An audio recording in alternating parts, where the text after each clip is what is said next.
وہ شب قدر وہ ایک ایسی عظیم الشان رات ہے، ایسی قیمتی رات ہے کہ جو ایک رات 1000 مہینوں سے زیادہ درجہ رکھتی ہے۔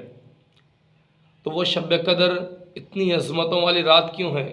ایک وجہ تو یہ ہے کہ پیارے نبی صلی اللہ علیہ وسلم کو جب پہلی امتوں کی عمروں کے بارے میں معلومات ملی کہ ہزاروں سال ان کی عمریں ہوا کرتی تھی، اس سے بھی زیادہ ہوا کرتی تھی، تو پیارے نبی صلی اللہ علیہ وسلم کے دل اقدس میں یہ خیال پیدا ہوا کہ میری امت کی عمر بھی کم ہے، ٹھیک ہے، تو عمل میں یہ ان تک کیسے پہنچ سکیں گی؟ تب اللہ رب العالمین نے پیارے نبی صلی اللہ علیہ وسلم کی امت کے لیے پیکج دیا ہے کہ محبوب آپ کے لیے میں ایک ایسی رات رکھی ہے میں نے آپ کی امت کے لیے کہ جب آپ کی امت وہ رات حاصل کر لے گی، اس رات میں عبادت کر لے گی، سال میں ایک رات ہے وہ، اور وہ بھی رمضان کے مہینے میں آتی ہے، پھر یہ بھی بتلا دیا کہ رمضان کے آخر عشرے کی راتوں میں آتی ہے۔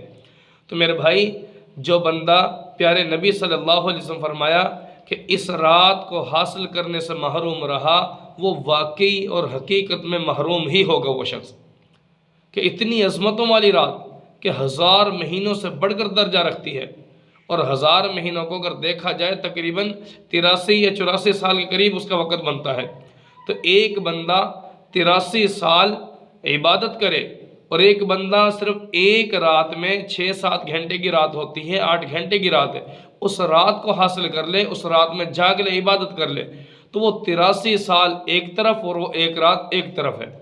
تو یہ کس کو حاصل ہوتی ہے؟ یہ اللہ رب العالمین اسی کو عطا کرتے ہیں جو بندہ جنت کا طلبگار ہو۔ وہ کیسے پتہ چلے گا؟ پیارے نبی صلی اللہ علیہ وسلم فرمایا کہ آخری عشرے کا اعتکاف کر لیا کرو۔ کیوں؟ اس لیے کہ اس میں ایک رات آنے والی ہے، اور وہ طاق راتوں میں ایک رات ہے، 21ویں، 23ویں، 25ویں، 27ویں، 29ویں۔ اگر رمضان 30 کا ہو جائے تو 30 کا بھی امکان ہے، تو اگر 5 یا 6 راتیں ہیں، ان 6 راتوں میں جو بندہ جاگ لے گا اس کو یقیناً وہ رات حاصل ہو جائے گی۔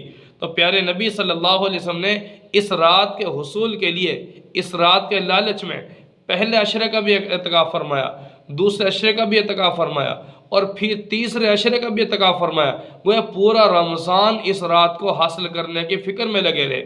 تو میرے مسلمان آج اتنا غافل ہو چکا اپنی آخرت سے، جنت جو اللہ رب العالمین فری میں دینا چاہتے ہیں یہ مسلمان لینے کو تیار نہیں۔ تو میرے بھائی، مساجد کے اندر اس رات کے حصول کے لیے کم از کم اعتکاف نہیں بیٹھے جو بندے، کم از کم ان طاق راتوں میں اپنی مساجد کے اندر جاگنے کا اہتمام کیجئے، یقیناً آپ کو وہ رات حاصل ہو جائے گی۔ اللہ رب العالمین پوری امت مسلمہ کو اس رات کی قدر نصیب فرمائے، اور اس رات کے حصول کے لیے سب مسلمانوں کو کوشاں رہنے کی بھی توفیق نصیب فرمائے۔